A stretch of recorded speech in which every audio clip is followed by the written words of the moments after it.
Now come to the Leader of the Opposition, the Right Honourable Keir Starmer. Thank you, Mr Speaker. Can I start with joining the Prime Minister in his remarks about yesterday's day of reflection for the 126,000 people who lost their lives to COVID. That's a shocking number, and behind every one of those numbers is a grieving family. As soon as restrictions lift, there must be a full public inquiry, because that is the only way we can get to the bottom of the many mistakes that were made during the pandemic and find justice for those who've suffered so much. Mr Speaker, why did the Prime Minister promise at the last election that he would, and I quote, not be cutting our armed services in any form? Mr Speaker, that was because what we were going to do was actually increase spending on our armed services by the biggest amount since the Cold War, £24 billion, modernising our armed forces, keeping with no redundancies, Mr Speaker, keeping our army at 100,000 if you include the reserves. And I must say, I take it slightly amiss from the right honourable gentleman when he stood on a manifesto to elect a man who wanted to pull this country out of NATO, Mr Speaker. Keir Starmer. Mr Speaker, he's fighting the last war, but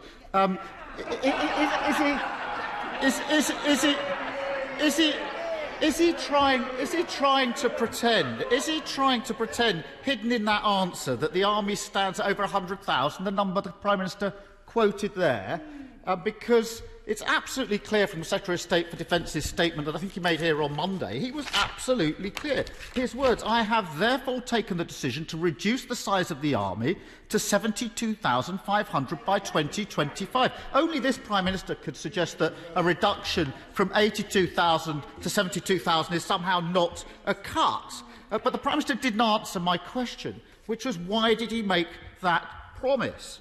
He said, before the last election, Prime Minister, all very well looking up, we will not be cutting our armed services in any form.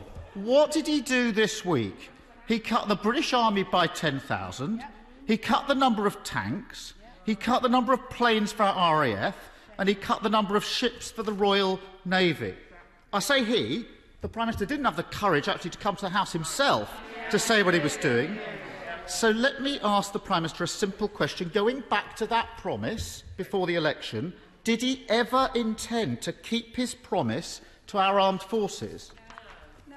Prime Minister. Mr Speaker, not only did we keep our promise in the manifesto, we actually increased spending by 14% more than that manifesto commitment. And again, Mr Speaker, I think it frankly satirical to be lectured about the size of the army, when the shadow Foreign Secretary herself only recently wrote that the entire British Army should be turned into a kind of Peace Corps, Mr Speaker. And when, as I say, the leader of the opposition stood on a manifesto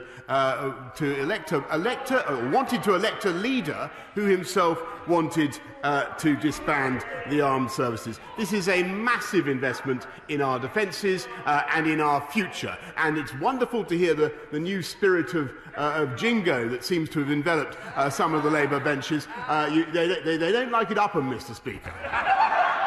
Keir Starmer. Let's try this for Upham, because the Prime Minister might want to avoid the promises he made, but I found an interview he gave during the general election campaign. Under the headline, here's the headline: "No troop cuts. Tories will maintain size of armed forces." It then goes on to quote the Prime Minister.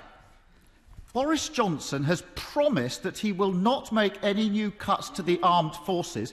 He also promised, might want to listen to this, Prime Minister, he also promised to maintain numbers at their current level, including the Army's 82,000. Now, I know the Prime Minister's got form for making up quotes, but can he tell us, does he think the newspapers have somehow misquoted him, or does he now remember making that promise?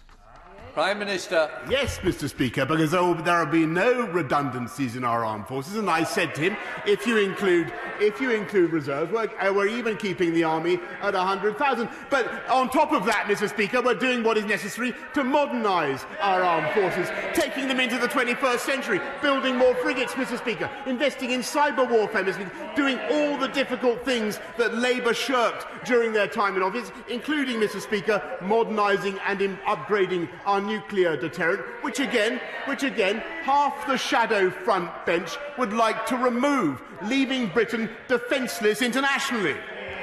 Keir Starmer. Mr. Speaker, I have every respect for our reservists, but the Prime Minister is just playing with the numbers. He knows very well that the numbers have been cut. The trouble is you just can't trust the Conservatives to protect our armed forces. Let's look. Mr. Speaker, let's look at their last manifestos. These are the manifestos that those opposites stood on. The 2015 manifesto. Order. I'm struggling to hear the Leader of the Opposition, and I will hear the Leader of the Opposition, so please, I want the same respect to the Prime Minister as respect for the Leader of the Opposition. Keir Starmer. Thank you, Mr. Speaker. The 2015 manifesto. We will maintain the size of the regular armed services. The 2017 manifesto. We will maintain the overall size of the armed forces. 2019, the Prime Minister. We will not be cutting our armed services in any form. But the truth is, since 2010, our armed forces have been cut by 45,000. And our army will now be cut to its lowest level in 300 years. Let me remind the Prime Minister and members opposite why this matters. Lord Richards, former Chief of Defence Staff, has warned that with an armed force of this size now, we almost certainly wouldn't be able to retake the Falklands or stop genocide. He says it's rubbish. That's Lord Richards, Prime Minister. After 10 years of Conservative government, is the Prime Minister not ashamed of that? Mr. Speaker, this Conservative government is massively proud of the investment that we've made in our armed forces, which, as I say, is the biggest uplift since the Cold War. And he should look at what the NATO Secretary-General had to say about our investment, which is absolutely vital for the future success of the alliance and, indeed, for the security of many other countries around the world. A £24 billion investment in the future combat air system and use Army Special Operations Ranger Regiment, £1.3 billion to upgrade the Challenger main battle tanks, massive investment in the Typhoon squadrons, and so on. We're investing in the future, Mr. Speaker, and yes, of course, we've had to take some tough decisions, but that's because we believe in our defences and we believe that they should be more than merely symbolic. And it's the Labour Party, Mr. Speaker, who are consistently, historically, hilarious to be lectured about the Falklands, Mr. Speaker, consistently weak on protecting this country, and you heard it. It was most visible last week, Mr. Speaker, during the debate on the integrated review, when it was plain that the shadow front bench couldn't even agree to maintain Britain's nuclear deterrent. Absolutely true, Mr. Speaker. Keir Starmer. Mr. Speaker, what's weaker than making a promise to our armed forces just before the election, then breaking it and not being prepared to admit it, not having the courage to admit it? And there's a pattern here, Mr. Speaker. He promised the NHS that they would have, quote, whatever they need. Now nurses are getting a pay cut. He promised a tax guarantee. Now he's putting taxes up for families. He promised he wouldn't cut the armed forces. Now he's done just that. So if the Prime Minister is so proud of what he's doing, so determined to push ahead, why doesn't he at least have the courage to put this cut in the armed forces to a vote in this House? Prime Minister. Mr. Speaker, I'm proud of what we're doing to increase spending on the armed forces by the biggest amount since the Cold War. The only reason we can do that, Mr. Speaker, is because under this Conservative government we've been running a sound economy, and it's also because we believe in defence. We've been getting on with the job. He talks about nurses and investment in the NHS. I'm proud of the massive investment that we've made in the NHS, and actually we have 60,000 more nurses now in training, and we've increased their starting salary by 12.8%. We're getting on with the job, Mr. Speaker, of recruiting more police. 20,000 more police. I think we've done 7,000 already. While they're out on the streets, Mr. Speaker, at demonstrations shouting, "Kill the bill," Mr. Speaker. That's the difference. That's the difference between his party and my party. We're pro-vax, Mr. Speaker. We're low tax. And when it comes to defence, we've got your backs, Mr. Speaker. Can I just say, I genuinely mean this. I do not believe any member of Parliament would support that kill the bill. I've got to be very careful of what we say. I say we are all united in this House in the support and the protection that the police do offer us, and nobody would shy away from that. Keir Starmer. Thank you, Mr. Speaker. The question, Prime Minister, is why not put it, not have the courage to put it to a vote? That question, of course, was avoided, Mr. Speaker, like all of the questions. And we all know why he won't put it to a vote. Let me quote his Conservative MP, Chair of the Defence Select Committee, because he recognises, and he has experience and respect across the House, he recognises that this review means dramatic cuts to our troop numbers, tanks, armoured fighting vehicles and more than 100 RAF aircraft. And he goes on to say, your MP, Prime Minister, cuts that, if tested by a parliamentary vote, I do not believe would pass. Not me, his own MPs. Mr. Speaker, can I say this? Because I want to turn to another issue that affects thousands of jobs in many communities across the country. 5,000 jobs are at risk at Liberty Steel, with many more in the supply chain. The UK steel industry is under huge pressure, and the government's failure to prioritise British steel in infrastructure projects is costing millions of pounds in investment.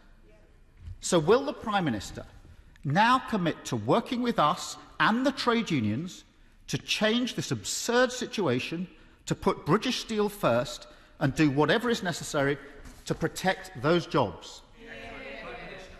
Mr. Speaker, I'll just remind, I'm of course happy to cooperate in any way, but the steel output halved under the Labour government. I share very much the anxiety of families of steel workers who work in Liberty Steel, and that's why my honourable friend, the Business Secretary, has had, I think, 3 meetings just in the last few days with Liberty Steel to take the question forward, see what we can do. We are actively engaged. We're investing huge sums in modernising British Steel, British Steel plants, making them more environmentally friendly. But we have a massive opportunity, Mr. Speaker, because this government is engaged on a £640 billion infrastructure campaign. HS2, the great Dogger Bank wind farms, Hinkley, all the things that we're now building, the Beeching Railway reversals, all the things that we're doing across the country, they will call for millions and millions of tonnes of British steel. And now, Mr. Speaker, thanks to leaving the European Union, we have an opportunity to direct that procurement at British firms in the way that we would want to do. Whereas I know that the right honourable gentleman would like nothing more than to take this country back into the European Union and remove that opportunity for British steel and British steel workers. Miller.